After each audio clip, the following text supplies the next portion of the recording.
tous, bienvenue à Planète Business, cet espace dédié aux leaders des organisations et aussi aux chefs d'entreprise, mais surtout à toutes les personnes intéressées à la progression en milieu de travail. Mon nom est Stéphane Slogard, je suis un entrepreneur dans l'âme, j'adore les humains, j'adore les leaders humains, les entreprises et les affaires. Je veux d'abord vous remercier tous et chacun d'être présents aujourd'hui à Planète Business. Nous avons des gens de la Suisse, des gens de la France, des gens d'un peu partout à travers le Québec qui se sont abonnés au webinaire. J'en profite pour saluer Nicolas et notre ami Christian, ainsi que Mme Lamoureux de l'Ordre des conseillers en ressources humaines agréées. Aujourd'hui, à l'émission, nous allons avoir deux personnes. Nous allons avoir Luc-Antoine Malo, notre chroniqueur équipe, qui va venir vous parler de la situation au niveau de la justesse. Comment être plus juste pour être en contact avec soi-même et avec les autres. Et en première partie, nous avons l'opportunité d'avoir Rémi Tremblay, ce leader de la Maison des leaders, qui viendra vous parler de beaucoup de choses pour vous aider à avancer et à progresser. Pour votre information, pour les gens qui viennent de se joindre à nous, sachez que Planète Business a d'abord été une émission de radio au FM 103.3 à Longueuil et elle a été convertie ensuite en podcast. Donc, si vous voulez réécouter l'ensemble des entrevues menées au cours des 2 dernières années, sachez que sur planetbusiness.ca, stéphaneslogard.com et le fm1033.ca, vous avez toutes les entrevues qui sont là. Donc, sans plus tarder, allons rejoindre Rémi Tremblay, qui est déjà avec nous à quelque part dans l'est de la province. Rémi, est-ce que tu es là? Bonjour Rémi, comment vas-tu? Très bien, vous autres? Ça va hyper bien. Écoute Rémi, je suis touché que tu sois avec nous aujourd'hui. Comme tu as pu voir, j'ai bafouillé un petit peu en début d'entrevue, mais je suis là avec toute mon imperfection et tout là pour vous aujourd'hui. Planète Business, comme vous le savez, c'est une émission pour stimuler les gens au niveau de la progression. Rémi, moi, je connais la Maison des leaders. Est-ce que tu peux nous parler d'entrée de jeu de la Maison des leaders, s'il te plaît? Bien, c'est tout simple, hein? C'est un peu comme un groupement de chefs d'entreprise, mais nous, on a des leaders de tous les secteurs de la vie, des gens du culturel, de tous les secteurs de la vie. Puis, je dirais que si on avait à le définir, c'est un espace de ralentissement pour les leaders du Québec et de la francophonie. Donc, c'est un espace où les leaders viennent réfléchir avec des moines, des philosophes, des artistes pour voir comment on peut mieux comprendre l'être humain, mieux comprendre la vie. Fait que voilà, fait qu'on est à peu près 400 leaders en marche ensemble. On réfléchit ensemble. C'est comme une grande communauté, dans le fond, de leaders qui réfléchissent ensemble. Et dis-moi, Rémi, pour les gens qui seraient intéressés, quels sont les services que vous offrez, Rémi? Bien, dans le fond, le cœur de notre activité, c'est vraiment l'exploration. Donc, on a des groupes.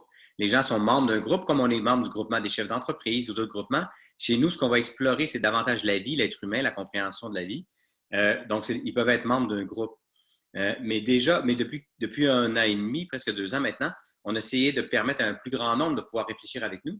Donc, les gens peuvent tout simplement devenir membres de la communauté virtuelle. Ça veut dire virtuellement marcher avec nous autres. Donc, dans le fond, nous, ce qu'on fait, c'est qu'on explore des thèmes et après ça, on partage le fruit de nos explorations.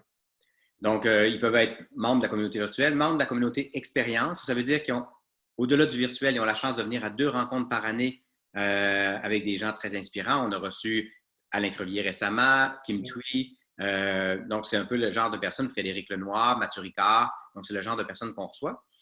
Sinon, ils peuvent aussi faire partie d'un groupe, d'un parcours avec une douzaine. C'est des groupes de 12 à peu près qui se voient un soir par mois pendant 2 ans.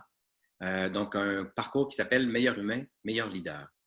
Et est-ce que vous offrez toujours la formation ou le parcours leader au cœur de son organisation ou ça a été modifié, je crois? Ça a été modifié parce qu'on a réalisé d'ailleurs que nous, notre travail, c'est moins de travailler avec les organisations. Notre travail, c'est de travailler avec des êtres humains, des leaders pour les amener à se libérer, à évoluer comme êtres humains, pour qu'après ça, dans leur boîte, ils transforment à partir de ce qu'ils sont devenus, qui développent ça. Donc, on est plus un lieu d'accueil pour les leaders.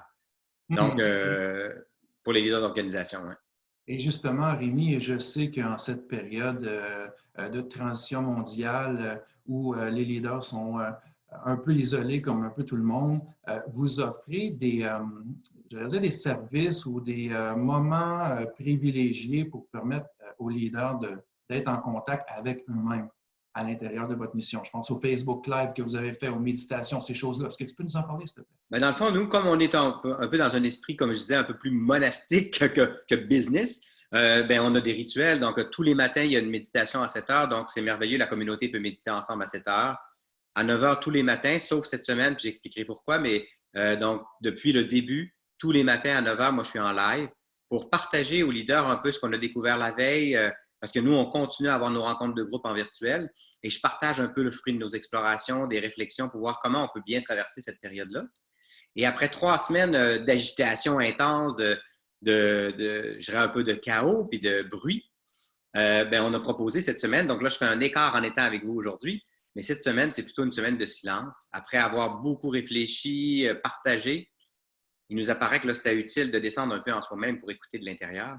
Donc, toute cette semaine, il n'y aura pas de live. Il va y avoir les méditations du matin, mais il n'y aura pas de live pour que chacun puisse faire un peu plus d'introspection. Et pour être certain que les gens puissent bien saisir, quand tu parles de la méditation du matin de ce temps-ci et tu parles de la rencontre à 9 heures, ça, c'est sur votre site Internet, la Maison des leaders, ou c'est sur le Facebook? Bien, ça c'est, dans le fond, on a notre plateforme, c'est un Facebook qui est pour les membres.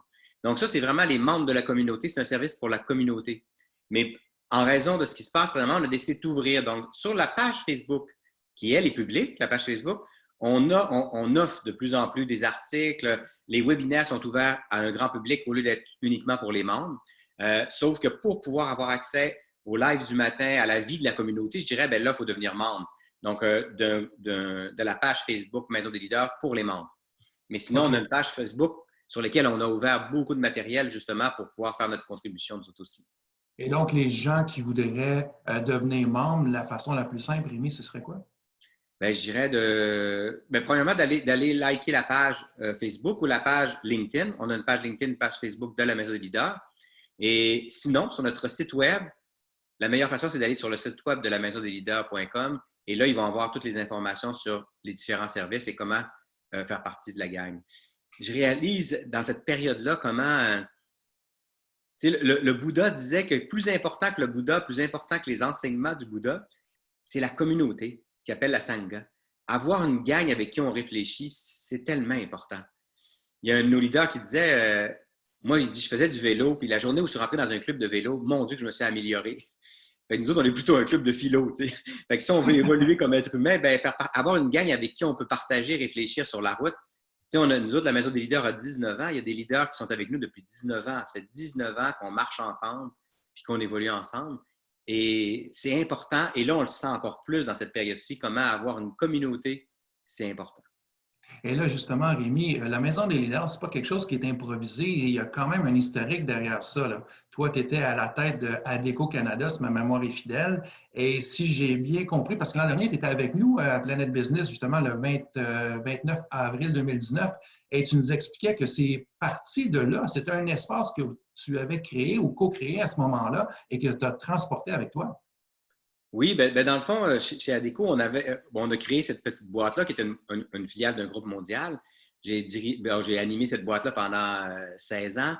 On était 11 000 au pays à la fin. Puis nous-mêmes, à l'interne, on avait vraiment beaucoup, beaucoup d'espace de dialogue pour évoluer comme être humain. C'était ça qu'on faisait entre nous. Puis nos clients, parce que nous, c'était du placement de personnel, donc nos clients qui venaient chez nous pour recruter du personnel, nous disaient, je peux-tu venir réfléchir aussi avec vous autres? Parce que ça a l'air extraordinaire, vos réflexions. Donc, ils sont venus de plus en plus, mais à un moment donné, il a fallu créer une petite, je dirais, cellule qu'on a appelée la Maison des leaders à l'intérieur de la business parce que nous, notre métier, c'était quand même de placer du monde à travers le pays. Donc, on a créé cette petite bulle-là, mais ça a tellement été un espace extraordinaire pour les dirigeants d'entreprise que, donc, on en a fait une cellule à part. Et la journée où c'était clair pour moi que c'était ça que j'avais à faire, plus que de diriger ADECO encore, bien, j'ai continué la mission de la Maison des leaders, mais à mon compte. Et là, quand tu dis que c'était extraordinaire, que ça répondait sans doute aux besoins des gens, qu'est-ce qui se passe, Rémi? Parce que toi c'est clair pour toi, mais les gens qui seraient à l'écoute actuellement, pour qui c'est pas clair, là, qu'est-ce que vous faites à la Maison des leaders? En quoi c'est extraordinaire? Moi, je sais, je suis plus objectif. J'ai participé en tant que leader au cœur de son organisation. Chers auditeurs, j'avoue, je suis plus objectif du tout. Mais Rémi, peut-être le dire aux gens. Ben, tu sais, moi, je pense que, en tout cas, dès le début, ce qu'on a vu, c'est que les leaders vivaient beaucoup d'isolement, beaucoup de solitude, surtout dans les anciens modèles d'organisation plus hiérarchiques, hein, il y avait beaucoup de solitude et de pouvoir tout d'un coup avoir un lieu où on peut se déposer, raconter ce qu'on vit. Tu sais, la maison des leaders, c'est un espace d'accueil puis de non-jugement. Oui. Donc, c'est un espace de ralentissement. Donc, les leaders, ils viennent se déposer, partager avec d'autres. C'est un endroit où on sait qu'on ne sera pas jugé et qu'on va pouvoir être accueilli tel quel. Et ensemble, on explore la vie. Fait que les gens nous déposent un peu leurs grandes difficultés, puis ensemble, on explore comment on peut traverser ça. Donc, ça nous fait beaucoup grandir comme être humain. C'est vraiment un espace de dialogue, un espace de rencontre.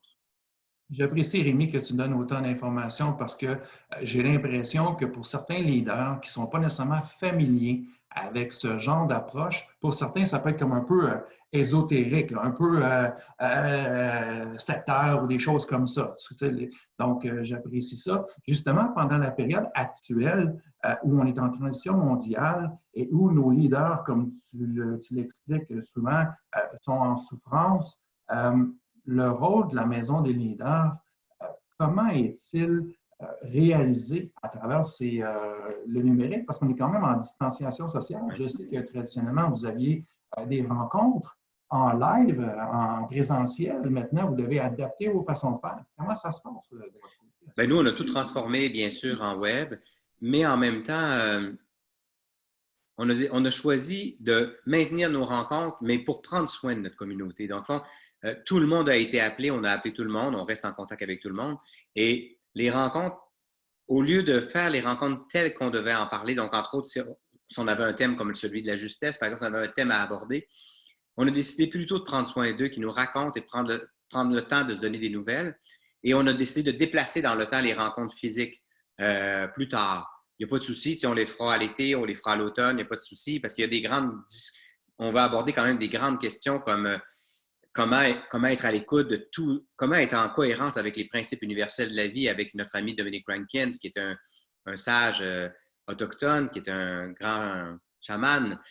Bien sûr, on ne pourra pas se priver de cette rencontre-là en personne. Donc, il y a différentes, on parle beaucoup d'autorité intérieure cette année, toutes nos réflexions sur l'autorité intérieure.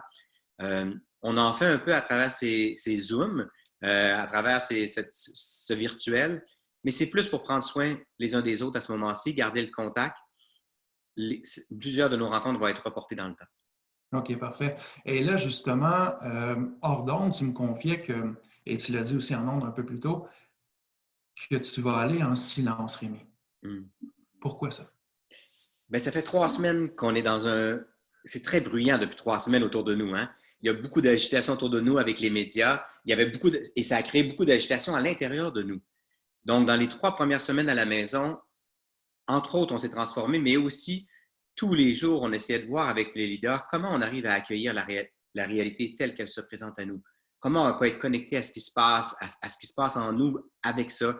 Comment on peut être extrêmement à l'écoute et d'une grande sensibilité aux personnes autour de nous, à nos équipes, aux employés qu'on a dû laisser partir dans certains cas. Donc, je dirais qu'on a fait ce qu'il fallait faire pendant 3 semaines. Mais j'ai découvert que même si tous les jours, il y a toutes sortes de vidéos pour nous dire comment on devrait traverser ça, comment on devrait vivre ça, les vraies réponses sont au fond de nous-mêmes.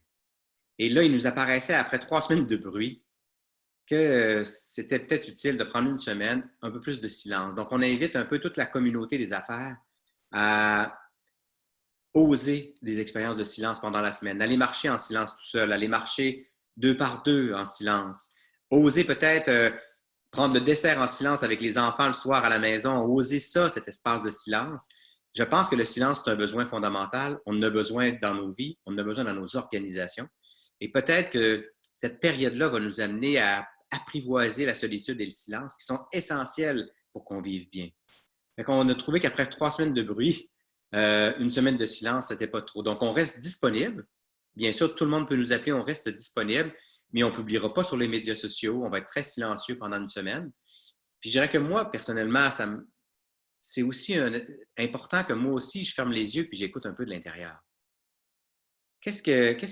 Comment je vis cette période-là? Qu'est-ce que je ressens? Comment je continue à rester en communion avec les autres, relié aux autres? Et tranquillement aussi commencer à entendre les intuitions pour la suite. Et ça prend du silence pour ça. Ça prend un certain silence. Et il faut déjà tenter le silence extérieur, ça veut dire un peu moins de bruit autour, pour tout d'un coup entendre tout le bruit à l'intérieur de nous. Et là, apprivoiser tout ce bruit-là, l'apaiser tranquillement, parce qu'on va avoir besoin encore plus dans les prochaines semaines. On va avoir besoin de leaders dans nos organisations qui sont capables de rester très sereins, très tranquilles. Alors, si moi, je ne vais pas visiter toute mon agitation intérieure, bien sûr, ça va se répandre sur les autres. Et je vais créer beaucoup d'agitation autour de moi. Donc, Tu pour vois, nous, cette Rémi, semaine-là, c'est aussi d'aller connecter avec une part de tranquillité intérieure. je t'écoute attentivement nous dire ces choses et j'ai l'impression que la planète Terre nous a envoyé une grande invitation à tout le monde à faire ce que tu nous suggères, Rémi. Je ne sais pas ce que tu en penses, mais il m'apparaît clair qu'il y a quelque chose de ce niveau-là. Ben moi, pour moi, c'est assez clair qu'on a une opportunité. Je ne sais pas d'où elle vient vraiment, mais qu'est-ce que c'est une opportunité? Je pense qu'on a exploité la Terre, on l'a soumis beaucoup trop. Et bien sûr, il y a une occasion là, pour remettre en question nos façons de faire, nos façons de vivre. L'autre jour, il y a des chefs d'entreprise qui me disaient ben, j'ai hâte qu'on revienne à la normale. Et je lui ai dit est-ce que tu veux vraiment revenir à la normale? Parce que pour moi, c'était anormal notre façon de vivre. C'est ça qu'il faut Ouais. réaliser. Fait que revenir à la normale, non. Moi, je veux surtout pas qu'on revienne comme c'était. Je veux au contraire que ça nous fasse faire un bond et qu'on puisse, dans nos familles, dans nos vies, dans nos organisations, vraiment réinventer notre façon de vivre. Et c'est une invitation merveilleuse qu'il faut saisir. Là. Et je devine dans ta pensée qu'il y avait trop de bruit avant. On avait trop de bruit dans nos sociétés avant tout ça. Ben, trop de bruit, trop de consommation, trop d'égarements, pas assez d'écoute de la planète, de la vie, pas assez à l'écoute de soi, de ses vrais besoins. Parce que là, on découvre, dans le fond, que tout ferme autour de nous. On n'a plus accès à presque rien. Et honnêtement, là, techniquement, on va très bien. On est chez Ouais. nous, très tranquillement. Donc, on réalise on s'est attaché à toutes sortes de modes de consommation, de communication. Dans le fond, on s'était attaché à beaucoup de choses de lesquelles il va savoir se détacher. Donc, comment rencontrer, là, qu'est-ce qui résiste en moi? Je résiste présentement là, à cette période de confinement, puis j'ai peur qu'elle dure longtemps, mais c'est quoi c'est quelle partie de moi qui résiste à tout ça? Et là c'est fascinant d'apprendre à se découvrir et de réaliser à quel point j'étais attaché à mon gym tous les matins, à mon épicerie tous les jours. J'étais attaché à toutes sortes de choses très banales, dans le fond, à lesquelles ben, je vais devoir apprendre à me détacher pour prendre soin de ce qui importe vraiment. Et là, c'est vraiment une occasion de faire ce ménage-là. Mais si je n'écoute pas de l'intérieur où sont mes résistances, ben, dès que la crise va être passée, je vais retomber dans tous mes vieux patterns et je vais retrouver toutes mes dépendances, tous mes attachements, mes façons de consommer, etc. Rémi, comment on fait ça quand on n'est pas habitué? On a un leader à l'écoute qui t'entend dire ces choses-là, qui est d'accord, par exemple, avec les propos, mais qui est un peu malhabile et ne sait pas trop comment faire. Qu'est-ce que tu lui dis? Oser 5 minutes de silence dans la journée. Puis si 5, c'est trop, commencez par une. Parce que c'était très long, une minute de silence. Parce que tout d'un coup, c'est très intimidant, parce que quand on commence à oser un espace de silence, tout d'un coup, on se met à écouter de l'intérieur, puis on réalise qu'il y a bien du bruit. On a l'impression qu'il y a bien du bruit à l'extérieur, donc il faut apprivoiser ça, ce bruit-là intérieur. Oser une minute, puis après quelques jours, oser 5 minutes. Puis écouter, puis essayer avec cette question, OK, quand j'apaise le bruit extérieur, OK, qu'est-ce qui se passe en moi? Puis être juste curieux de ce qui se passe en vous. Juste curieux de qu'est-ce qui se passe à l'intérieur de moi. Sont où mes peurs, mes inquiétudes, mes angoisses, mes culpabilités peut-être? Il y a plein d'affaires à l'intérieur de moi. Qu'est-ce qui me manque vraiment? Sont où mes manques? C'est quoi les besoins qui sont plus comblés? Et là, ça devient vraiment intéressant parce que là, ça devient une rencontre avec soi. Et plus je suis capable de me rencontrer moi-même, plus je vais être capable après ça de rencontrer l'autre, d'être très intrigué par rapport aux besoins de ma conjointe, de mes enfants, de mes collègues de travail. Mais si je ne suis pas un minimum à l'écoute de ce qui se passe en moi, c'est très difficile d'être à l'écoute de ce qui se passe aussi chez les autres. Mais en même temps, les premières fois, moi, où on m'a proposé ça, j'étais résistant. Fait que je peux comprendre qu'il y ait de la résistance parce que moi, ce que j'entendais, c'était être centré sur soi, tu sais. Puis moi, mes parents, c'était des gens très tournés vers les autres. Fait que ça me gossait, tu sais, de écoute-toi, tu sais, écoute ton corps, écoute-toi. Et ça me gossait au max. Puis un jour, j'ai compris que c'est pas d'être centré sur soi, c'est d'être à l'écoute de ce qui se passe en soi, de ce qui se passe autour de soi, pour tellement être meilleur avec les autres. Donc, j'aime beaucoup mon ami Alexandre Jolien, qui est un philosophe. Il dit, il faut être à l'écoute de soi, sans faire de cas de soi. J'aime ça. J'adore ça. Alors, dans le fond, moi, là, faire très peu de cas de soi, c'est pas très important. Puis en même temps, ben, un minimum à l'écoute. Parce que quand je ne suis pas à l'écoute, puis je m'égare, puis je ne suis plus bien, ben, je ne peux plus très bien servir les autres non plus. Je ne suis pas très utile pour les autres. Moi, je réalise que quand je ne suis pas bien, ben, je ne suis pas bien fin avec les autres. Puis quand je vais bien, j'engendre bizarrement de la confiance autour de moi. Et c'est cette confiance-là qu'on va avoir le plus besoin pendant la crise et au retour de la crise.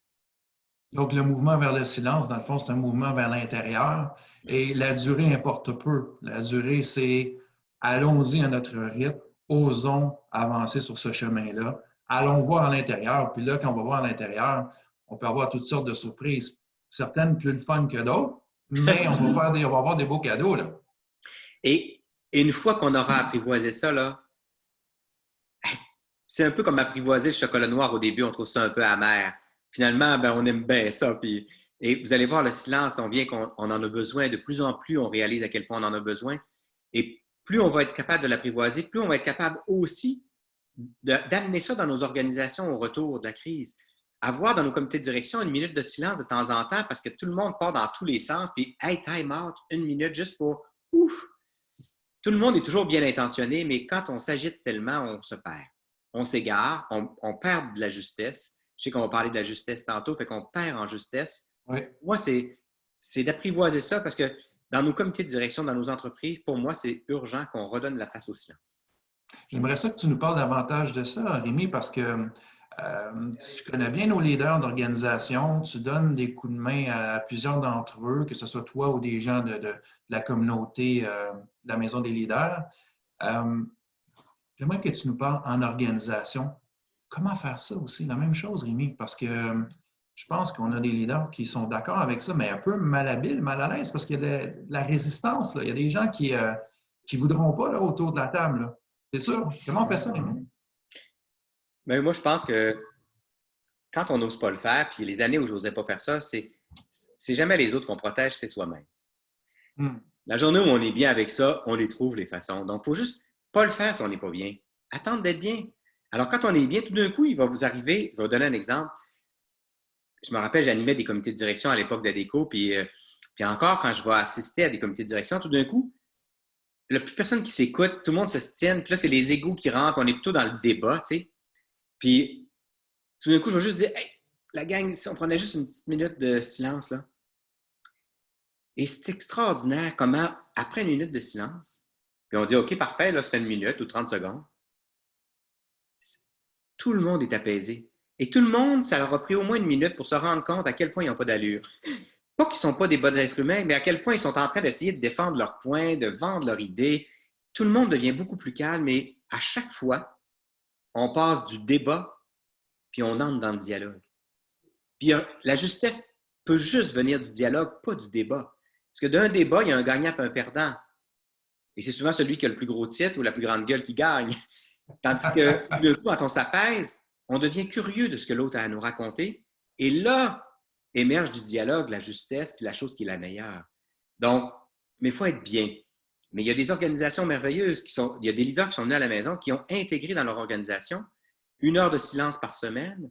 À la TOU, à la Cité des Arts du Siècle, Charles Mathieu avait mis une demi-journée de silence par semaine. Et au début, tout le monde ne voulait pas ça. Puis finalement, après ça, il n'y a plus personne qui voulait le perdre. À la Maison Michel Sarrazin à Québec, dans les bureaux, ils osent des périodes de silence. Et tout d'un coup, ils ont dit à quel point ils étaient plus efficaces, plus intelligents, plus apaisés, plus tranquilles. Alors, je pense qu'on va en faire l'expérience par soi-même, réaliser à quel point c'est bon et à quel point ça nous rend plus intelligents. Et après, bien sûr, après ça, il nous vient le bon moment pour l'oser. Je vais te donner un autre exemple. Quand on rencontre quelqu'un, un employé qui vient nous voir, trop vite, on ne l'écoute pas vraiment jusqu'au bout. Donc, juste de dire, ben écoute, raconte-moi ce que tu as à me dire, puis OK, as-tu encore quelque chose à me raconter? Est-ce qu'il y a un bout que tu ne m'as pas encore dit? Alors, écouter jusqu'au bout, ça veut dire se taire, se taire, se taire, se taire. Puis au bout, quand la personne a vraiment été entendue, généralement, elle a trouvé par elle-même ou ensemble, on a trouvé, dans le fond, qu'est-ce qui pouvait être la bonne chose pour qu'elle sorte de cet inconfort. Fait que le silence, il faut l'apprivoiser, mais quand on n'est pas bien avec le silence, malheureusement, on fait tout pour le fuir. On va faire une joke, bon, moi, j'ai fait ça pendant des années, puisque j'étais inconfortable avec le silence pendant des années. Ben, je faisais toutes sortes de choses pour essayer de l'éviter, pour ne pas rencontrer cet espace de silence-là. Ça veut dire que quand on n'est pas bien avec le silence, ça veut dire qu'on n'est pas bien avec nous. Ben, faut aller, faut aller rencontrer ça. Parce qu'on a besoin de leaders qui sont bien avec eux-mêmes. Et puis le mouvement suggéré en organisation, finalement, c'est le même mouvement que tu suggères aux leaders, quel que soit son rôle dans notre société, de prendre un temps d'arrêt, d'aller voir en soi, aller voir ce qui est là. On le fait après ça en équipe, en groupe. C'est la même chose. Ouais. Que de sagesse. Justement, en période actuelle où il y a beaucoup de bruit extérieur, comme tu mentionnais un peu plus tôt, c'est sûr que c'est bien d'être informé, c'est bien de savoir ce qui se passe et tout ça, mais c'est bien aussi d'être en équilibre et de savoir à quel moment c'est le temps d'aller en silence. Parce qu'il y a ça aussi, je pense. Il y a comme une question de timing. Bien, j'aime beaucoup ce que tu apportes parce que présentement, il y a toutes sortes d'informations. Elle n'est pas Oui, toute de qualité. On en parlait, tout le monde en parle hier soir, justement. oui. Alors, notre responsabilité, c'est de se dire, OK, je choisis, moi, parce que c'est mon devoir quand même d'être informé présentement avec ce qui se passe. Dans le fond, pour savoir c'est quoi les règles, puis parce que je veux être docile par rapport à ce que j'ai à faire. Donc, mais une fois par jour, peut-être une demi-heure par jour, j'écoute et tout le reste, j'essaie de fermer les médias sociaux, fermer la télévision, essayer le plus possible de m'éloigner de ce bruit et de toutes ces réflexions apocalyptiques de ce qui pourrait arriver, qui arriveront probablement jamais. Donc, essayer de prendre un recul. Moi, je pense qu'en soi, on a pas mal toutes les réponses. Donc, une fois qu'on a su un peu le topo, qu'est-ce que j'ai à faire pour être un bon citoyen? Bien, peut-être qu'après, c'est de prendre un recul. Donc, ça, c'est aussi une invitation qu'on a fait à nos leaders cette semaine, de limiter le temps le temps aux nouvelles. Oui, oui, oui. Et justement, Rémi, je ne sais pas où tu en es par rapport à ça, mais aujourd'hui, j'ai eu une grande pensée pour les gens qui nous ont quittés dans cette période, les gens qui malheureusement ou ont eu le COVID-19 ou d'autres maladies, mais n'ont pas eu accès aux soins en raison là, du fait que notre système de santé est débordé. Donc, il y a des gens qui nous quittent à tous les jours. Je regardais les chiffres, que ce soit les personnes atteintes, que ce soit les personnes malheureusement qui sont aux soins intensifs ou les personnes décédées. Quel est ton conseil à nos leaders pour pouvoir rester focus et en paix avec tout ça? Parce que c'est touchant de voir ça, Rémi, les gens qui quittent les uns après les autres et puis il y a quelque chose qui est un peu justement apocalyptique actuellement ou surréaliste. Je ne sais pas. Quelle est ta recommandation à nos leaders, quel que soit leur rôle dans nos sociétés, face à ce phénomène? Mais peut-être que le défi que je vais lancer est un petit peu gros. Une des rencontres qu'on a déplacées, nous, c'est une rencontre pour réfléchir à notre propre finitude et à l'impermanence. Il n'y a rien de permanent, il n'y a rien de solide.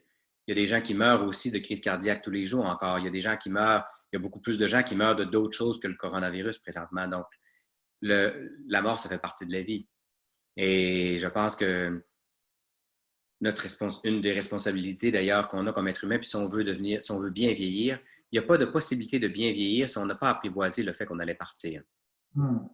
Alors, bien sûr, il y a une partie en moi qui est mon ego qui va dire, par exemple, mon Dieu, je ne peux pas croire que moi, Rémi Tremblay, je vais pour partir. Ça va être un drame pour l'humanité. Alors, parce qu'effectivement, quand je n'existerai plus, le monde n'existe plus. Alors, bien sûr, il y a mon ego qui dit ça, mais il faut aller au-delà de ça et apprivoiser sa propre mort. Et plus on est capable d'apprivoiser cette idée qu'on n'est pas permanent et qu'éventuellement on va partir, Mais on est capable d'apprivoiser qu'il y a des arbres qui meurent, puis qu'il y a des personnes qui partent. Puis, non, il n'y a pas de bien vieillir possible sans apprivoiser cette réalité qui est notre finitude. On vit une grande partie de notre vie en pensant qu'on ne mourra jamais dans une espèce de déni de la mort et on meurt sans avoir vraiment vécu. On commence à vivre la journée où on prend conscience que le temps qui nous est imparti est limité. C'est une bonne nouvelle, ce n'est pas une mauvaise nouvelle, parce que si le temps était illimité, il n'y aurait aucune valeur. Mais c'est parce que je réalise tout d'un coup que je peux partir demain, après-demain, la semaine prochaine, et c'est très correct, que là, tout d'un coup, le temps prend une telle valeur parce que je sais que ce temps-là, il est limité. Fait qu'il n'est plus question que je perde mon temps à des choses qui importent peu. Je veux occuper tout mon temps de choses qui importent vraiment parce qu'il est tellement précieux ce temps qui m'est offert. Alors, le défi que je lancerais, c'est commencer à lire, peut-être commencer par des livres plus faciles comme La dernière leçon de Mitch Albom, Dernier fragment d'un long voyage de Christiane Singer. Aller, dans le fond, la mort, sa propre mort, ça s'apprivoise comme on apprivoise toutes les phobies. Tu sais, quelqu'un qui a peur des araignées, là, ben, on va lui montrer de très très loin une photo d'une araignée, un dessin. Puis après ça, on va lui montrer une photo. Puis après ça, on va lui montrer une vidéo de très loin. Puis après ça, on va lui montrer une photo de plus près. Et tranquillement, on va apprivoiser, puis un jour, on va être capable d'avoir une araignée dans ses mains. Ça ne veut pas dire qu'on aime ça, les araignées. Mais tout d'un coup, on n'est plus complètement phobique. On n'est plus complètement paniqué devant une araignée. C'est pareil pour la mort. Alors, commencez à lire sur cette question-là, avoir des dialogues avec nos parents, avec les gens autour de nous. Moi, j'ai un de mes amis qui était très malade, un de nos amis philosophes, Jean, et donc, il a fait un AVC pendant qu'il était dans une rencontre avec nous.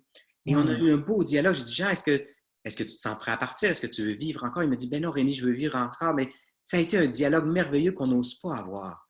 Mais si moi, je ne suis pas bien avec le fait que je suis foutu et que je vais partir moi aussi, ben, je ne suis pas capable de parler de ça. Et je ne suis pas capable de tolérer, de penser que ma mère va peut-être attraper le coronavirus. Puis, ben oui. Alors, le premier pas, en tout cas, que l'invitation que je nous fais, c'est ça qu'on va explorer dans un prochain atelier à la Maison des Leaders, c'est apprivoiser tranquillement notre propre finitude.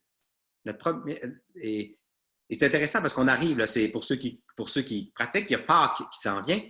Hein? Je pense qu'il faut mourir à cette idée qu'on ne mourra jamais pour naître vraiment à une vie qui est plus lumineuse, puis à en profiter vraiment.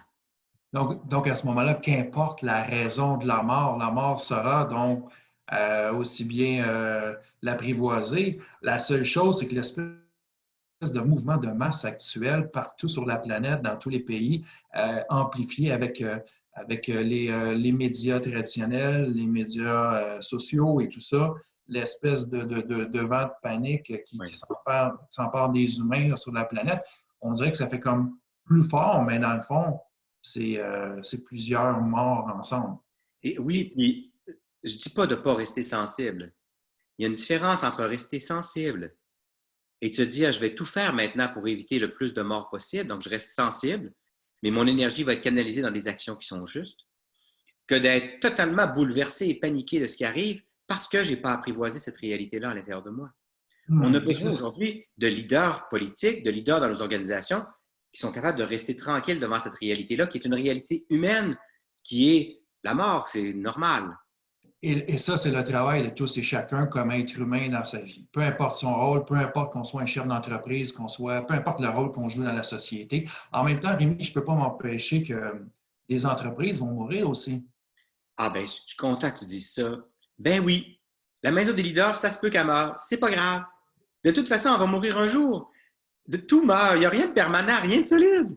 Je vais te donner un exemple tellement fascinant par rapport à ça. J'étais avec des DG d'écoles privées et du Québec.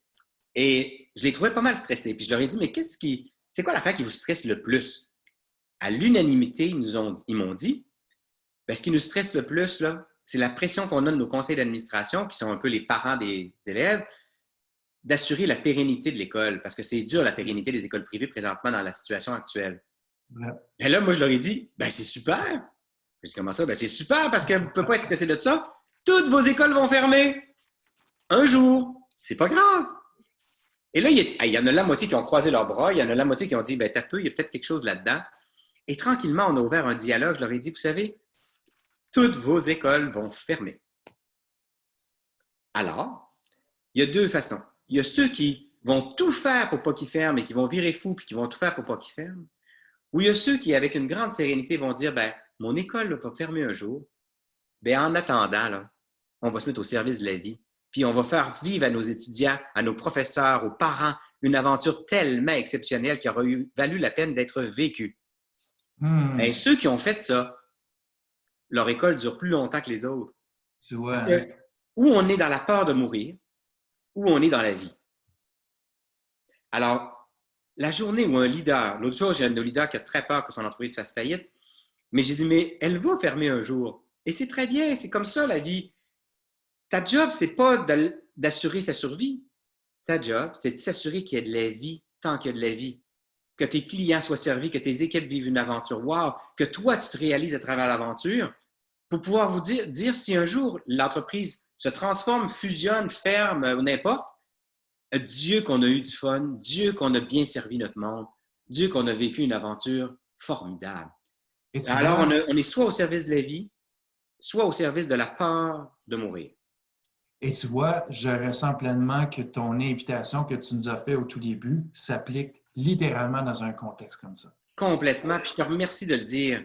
La journée où je suis capable d'accepter cette réalité que je vais mourir, cette réalité que la Maison des leaders va mourir, bien, au lieu d'être dans une agitation puis dans toutes sortes de stratégies de compétition pour m'assurer qu'elle ne mourra pas, j'ai dit aux équipes quand c'est arrivé, ensemble, on s'est dit, peut-être que la maison va passer à travers, peut-être pas, c'est pas important. Ce qui est important, c'est comment on est présent, d'une immense présence à nous-mêmes, à nos équipes, à nos leaders, puis à toute la communauté sur la route. Puis on va traverser ça ensemble, puis après, il arrivera ce qui arrivera. Bien, dans ce temps-là, notre énergie est mise à la bonne place. Il y a beaucoup de leaders du Québec qui sont tellement habités par la peur de perdre, par la peur de l'échec.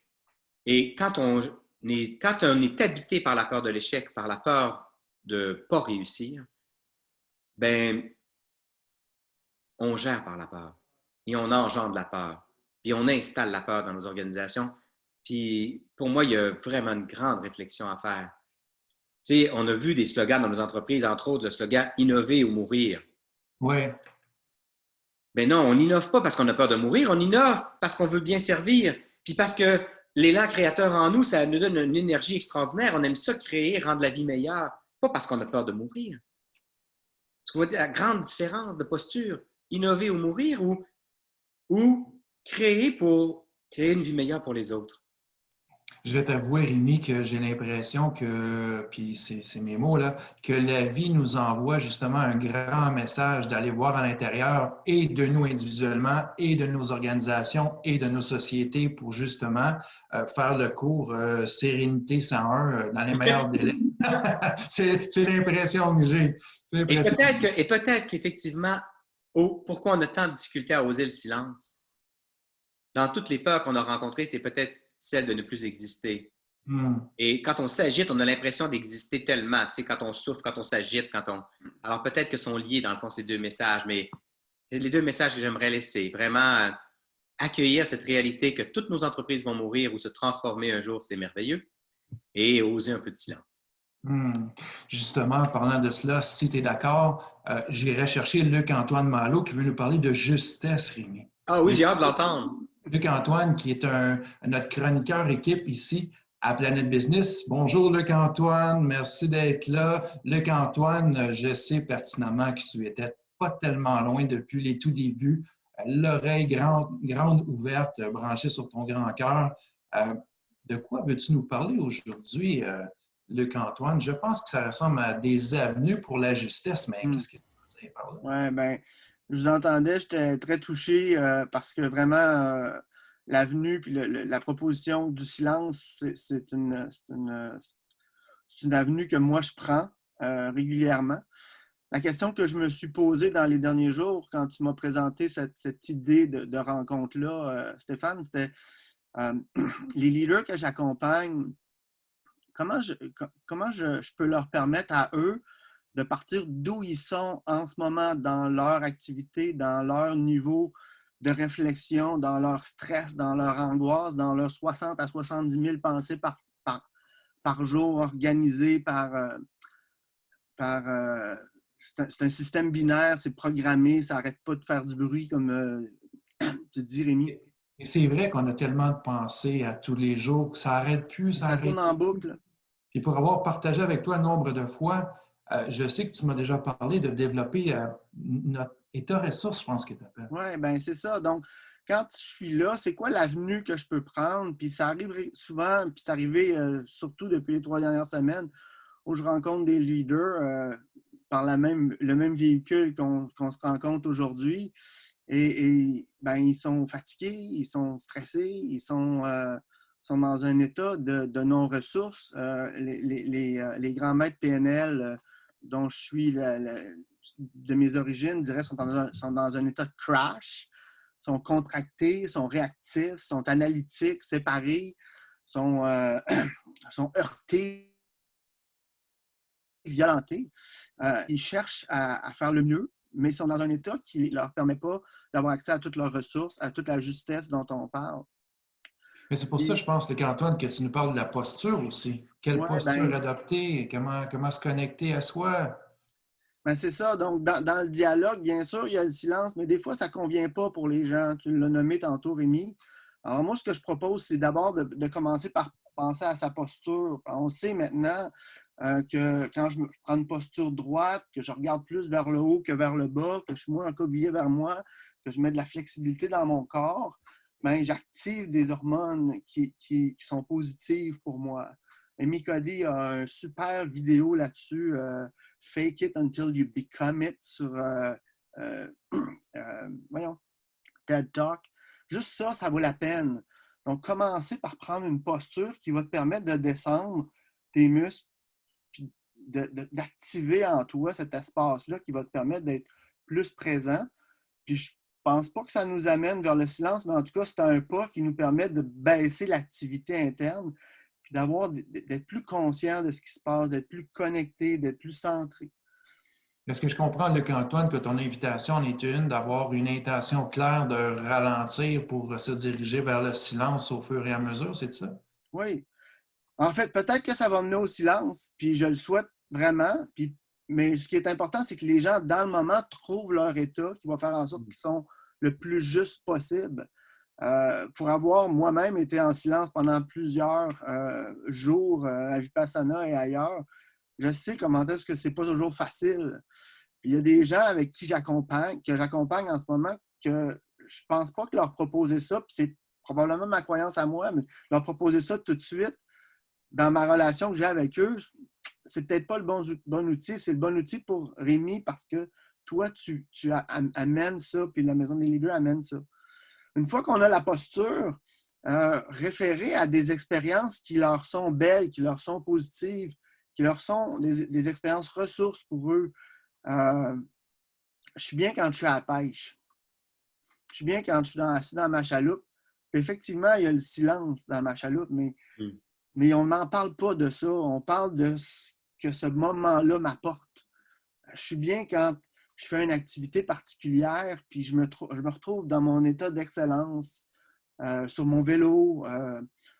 Je suis bien quand je suis en train de jouer une pièce au théâtre, puis je me retrouve parfaitement centré en moi parce que j'ai pris tout le pas de ce personnage-là. Donc, je les amène à revivre des expériences qui leur sont des expériences ressources, puis qui amènent dans leur posture, puis dans leur esprit, des ressources, cette espèce d'état d'excellence que j'appelle, moi, l'état de coach, c'est-à-dire que je suis centré, je suis ouvert, je suis alerte. Je suis aussi connecté à moi, connecté à l'autre. Il y a une place pour l'humanité, il y a une place pour davantage d'hospitalité.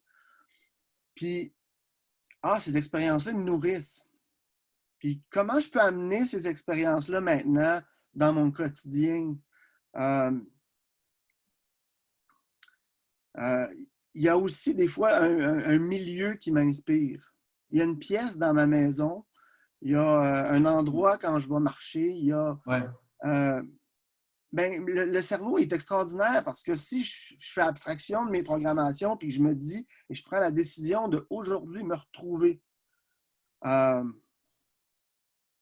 un monastère, je peux le faire. Je peux me retrouver dans un monastère aujourd'hui. Je peux me retrouver dans ma chaloupe. Je peux me retrouver immédiatement, en fermant mes yeux, dans un endroit qui me fait du bien. Tu vois, Luc-Antoine, c'est comme si tu nous disais qu'on a le bouton, là. On ferme le bruit, c'est fermé, pouf, on va à l'intérieur, on se branche sur nos expériences antérieures heureuses, on va dans notre propre monastère, à nos propres ressources. Tu as parlé de état ressources juste avant. Ouais. Donc, c'est comme une invitation.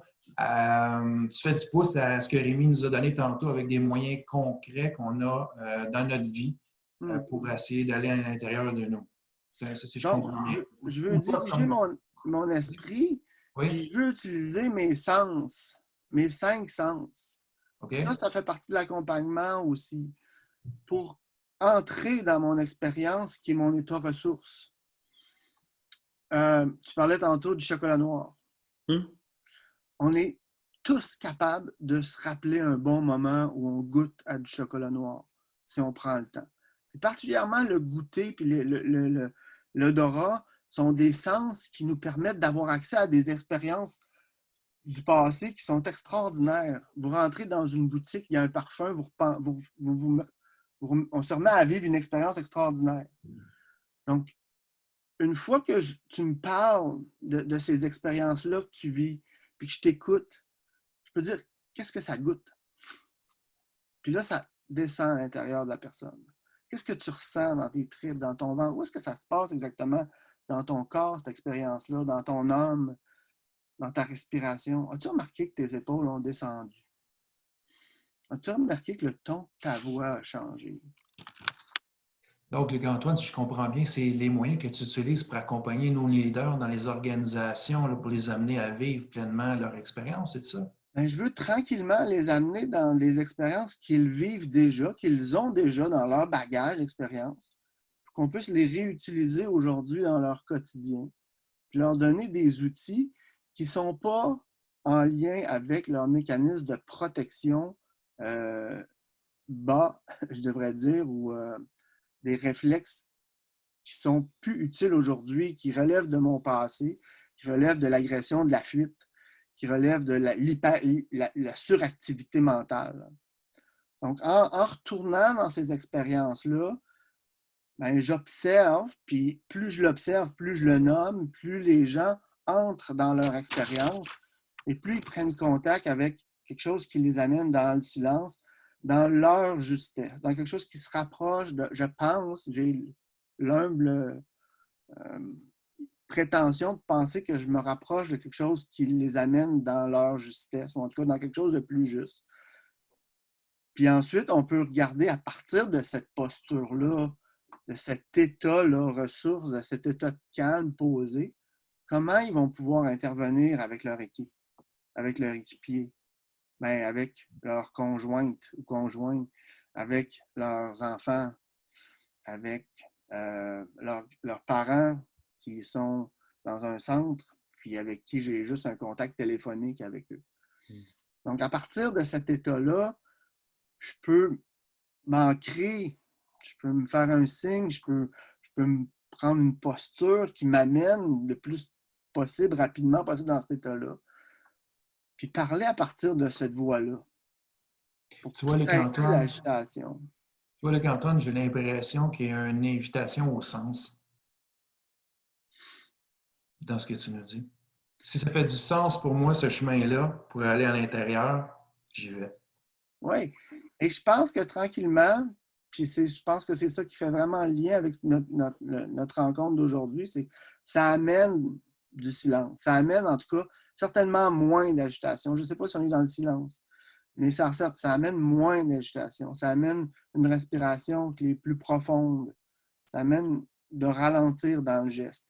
Calmer le bruit, pour prendre des mots peut-être qui sont issus de les exemples de Rémi. Calmer le bruit. Rémi, je ne sais pas si ça fait du sens pour toi, si on dit ça. Bien, moi, j'aime beaucoup ce que tu apportes, Luc-Antoine. Je pense que d'aller s'ancrer quelque part pour apaiser l'agitation qui est là, je trouve que ce que tu nous as donné comme piste, je vais le faire d'ailleurs après notre rencontre, moi. Je vais le pratiquer. Merci.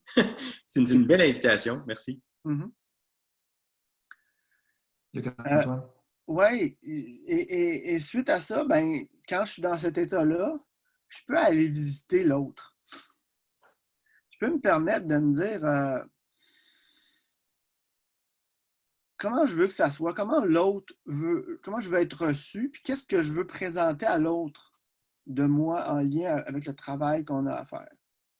Qu'est-ce qui va être le plus intéressant pour atteindre l'objectif, la finalité qu'on se donne dans le travail, dans le quotidien? Qu'est-ce qui va faire du sens? De se placer dans la position de l'autre puis de se regarder.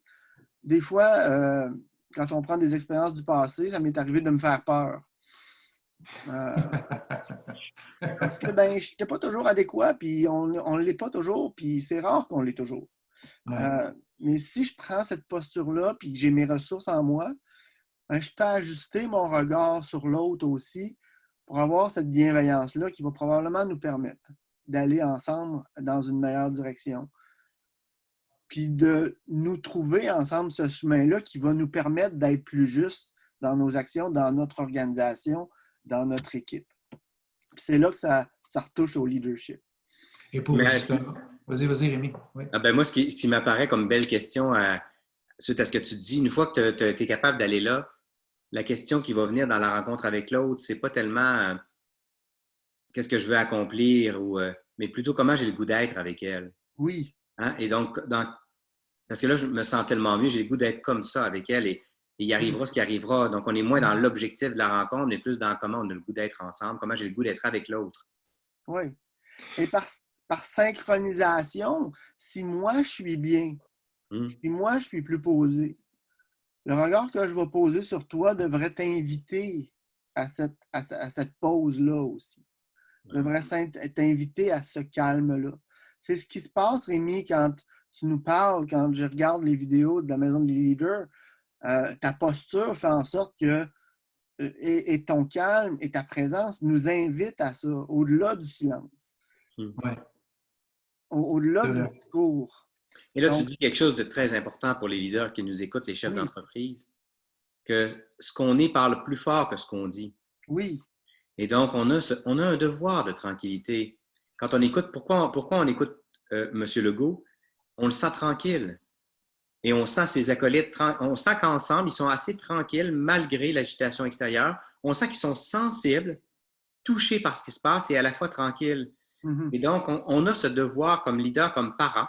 Imaginez-vous un parent complètement paniqué avec ce qui arrive. C'est très difficile pour les enfants. Mm-hmm. Donc, on a aussi comme parent un devoir de tranquillité, donc un devoir de qu'est-ce qui peut m'aider à marcher un peu plus sur le chemin de la tranquillité? Qu'est-ce qui peut me permettre d'être de plus en plus tranquille?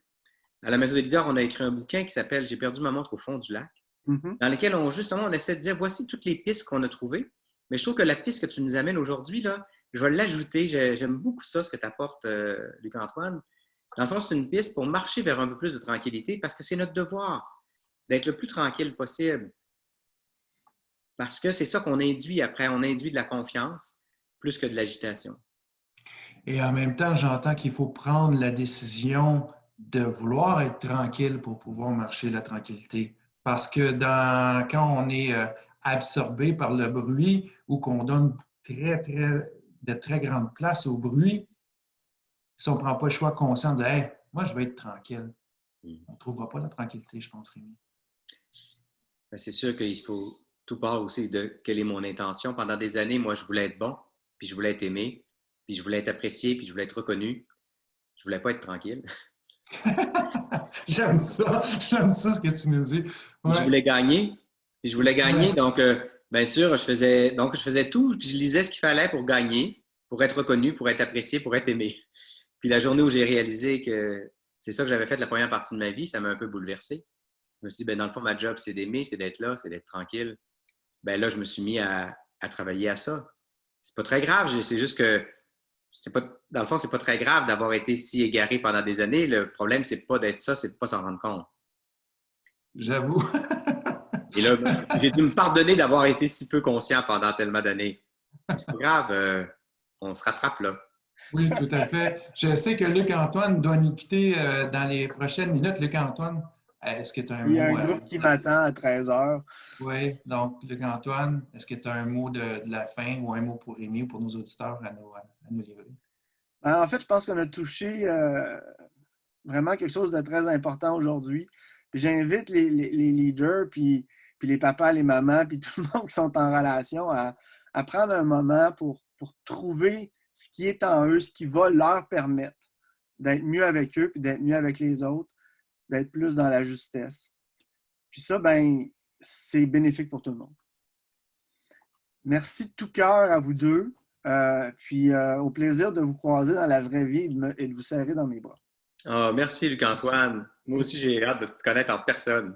C'était Luc-Antoine Malo avec sa chronique équipe ici à Planet Business.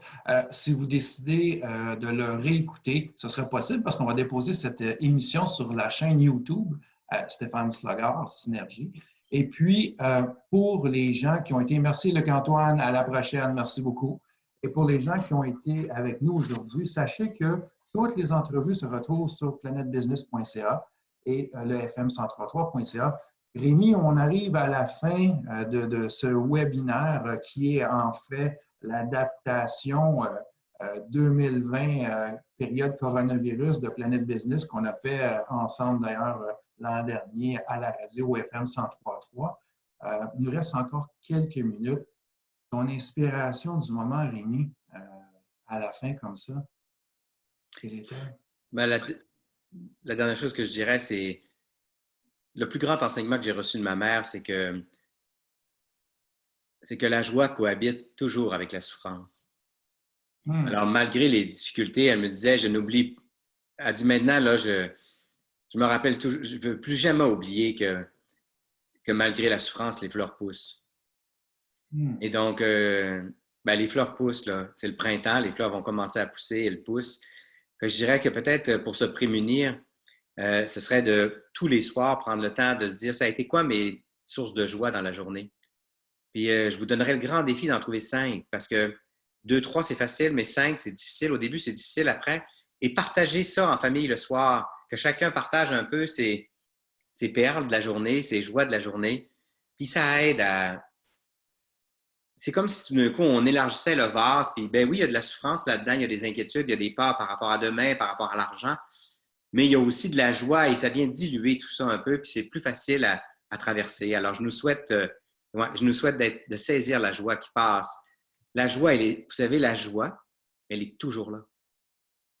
Elle est toujours, le potentiel de joie, il est toujours là. Il s'agit d'apprendre, en faisant cet exercice-là, de plus en plus connecté à la joie qui passe, plutôt que la laisser passer sans y avoir goûté.